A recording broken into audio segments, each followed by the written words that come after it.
do when you've had decades of topping the charts? You're already an Australian music legend. Where do you go next? Backwards, of course.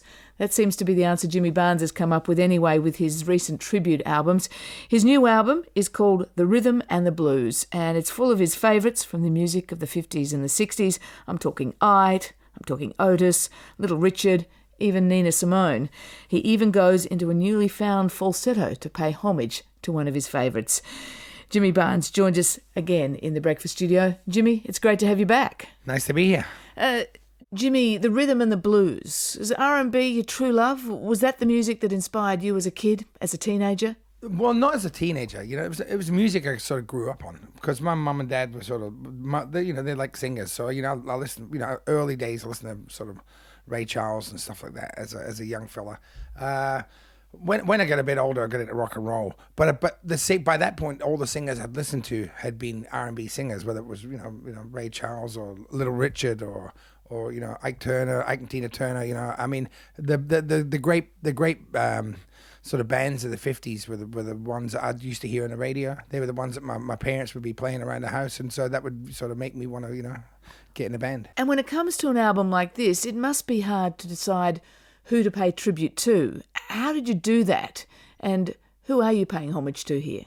It's sort of an era, really, because with Soul Deep I'd already done, like Motown, and Soul Deeper I sort of moved and more into my roots, which was Memphis and Stax, and I was just sort of sitting, I was heading to America actually to go and write sitting on the dock of a bay. Yeah, well, I recorded in the studio where they recorded that, and it's in Sausalito, right on the water, and the engineer Jim Gaines, who engineered my Freight Train High album, was the engineer for Otis, and he said that when they played that track, when they played the album to the record company said, "We don't hear a single, and you're gonna have to write a single." And apparently, him and Steve Cropper walked out the back door and sat on the wharf next to the San Francisco Bay there, and what are we gonna write about, and wrote sitting on the dock of the bay. So that's another story.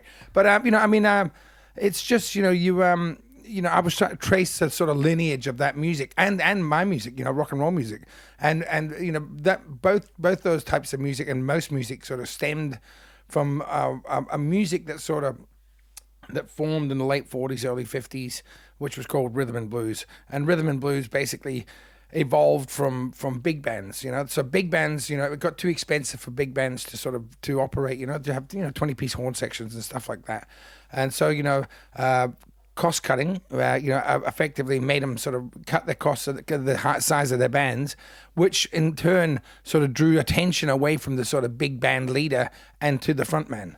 And out of that came, people like Ray Charles, Little Richard is another classic like that. And without a doubt, Ike Turner became a band leader and a writer and arranger, and eventually, an incredible producer as well. My gal is red hot. Your girl ain't doodly squat. My gal is red hot. Your girl ain't doodly squat. Yeah, she ain't got the money, man. She really got a lot. Well, I got a gal, 6'4", sleeps in the kitchen with her feet out the door. But my gal is red hot. Your girl ain't doodly squat. Hey, my gal is red hot. Your girl ain't doodly squat. Yeah, what I love about that is, forget the Ikeettes, we've got the Barnetts there in the background, the old boy group. Well, that's the thing. Part of that whole era, there was a thing, if you listen to Little Richard, The Girl Can't Help It and all those sort of things. I think what was happening was, that as the horn sections got less and less to do, they'd end up singing in the choruses, and so you get this real blokey, it's a band.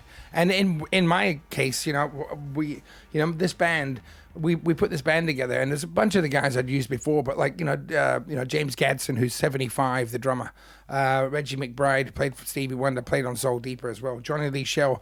Those three particularly knew me well, and they were so enthused about the project that we'd finished doing a track, and they go, "Let us do the BVs," So I just let them run in and sing backing vocals. So it was great, you know. I didn't have to hire any backing singers. You recorded the whole album in 3 days, Yeah. and I know that was a strategy, wasn't it? You wanted to take sort of the approach from the soundbook of the 50s where Yeah. it's all together now, let's just do it. Yeah, and you know, try and be in the one as much as possible in the one room where you're all in eye contact with each other, where you're working off each other, where you know things move and the tracks are more organic. They breathe and sort of move with each other. And basically, they did that in the 50s because of necessity, and we did it because we were trying to recapture that essence of that spirit of the 50s. Was that a lot of fun? Did that make the whole process more fun? It was great fun, particularly with these players, because you know the players were just so damn good. That you know, it was like going to school for me. I was sitting there and I'd be sitting there going, look at this guy play. I'm sitting and looking at the drummer going, he played on What's Going On, Marvin Gaye. You know, he played on Ain't No Sunshine. He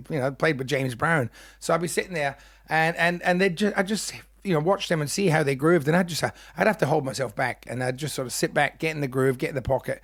And with this record, more than anything, it's not about singing hard, it's not about sort of pushing, it's about getting in the pocket, and that's what those great records did.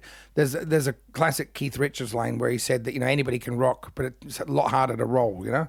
And that's what makes these songs great, is that they swing. They don't not necessarily just tough in your face, but they're just got a groove. You test yourself in a whole lot of ways on this album. Track 6 is a song by a guy called Johnny Adams. I think you say in the sleeve that you rediscovered Johnny Adams through this. Just want to hear a bit of this because we're hearing Jimmy Barnes as we never heard him much before.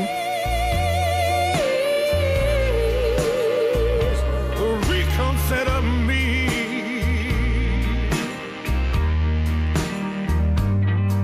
I can't make it. I can't make it without your love. I can't make it. Can't you see?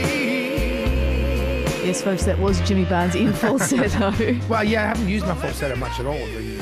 I mean, it's one of those things I just, for some reason, you know, I had plenty of, you know, range, full voice, so I never bothered. But there was just, when I sang this song, you know, the original of the song, the vocal was so damn good and it was so dynamic. And there was no way around, you know, you couldn't do that full voice and have the same effect. I guess I have to sort of, you know, besides Johnny Adams, I have to say that part of that comes from, I've been really sort of, you know, overdosing on, Jackie Wilson of late too, because, you know, he's been one of my favorite singers forever. But I mean, I've just really sort of reinvestigated all his stuff, and he's got the most incredible falsetto voice in the world. Johnny Adams, they used to call him the Tan Canary. He's out in New Orleans, and he was a black sort of country swing, you know, soul singer. You know, really sort of underrated.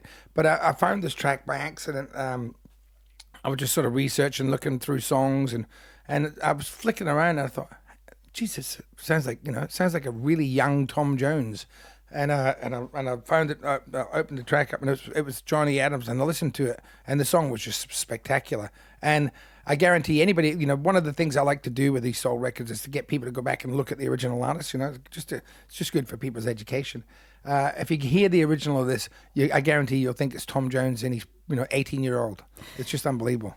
Jimmy, it's being said more and more about you that Jimmy Barnes is in the best form of his career. Absolutely. You think that's true? Yeah, without a doubt. Yeah. You're using your voice in different ways. I got more power, more control, more subtlety, more, you know, dynamics. You know, I just, you know, I guess, you know, it's like I've sort of, you know, been liking it to, you know, when you do.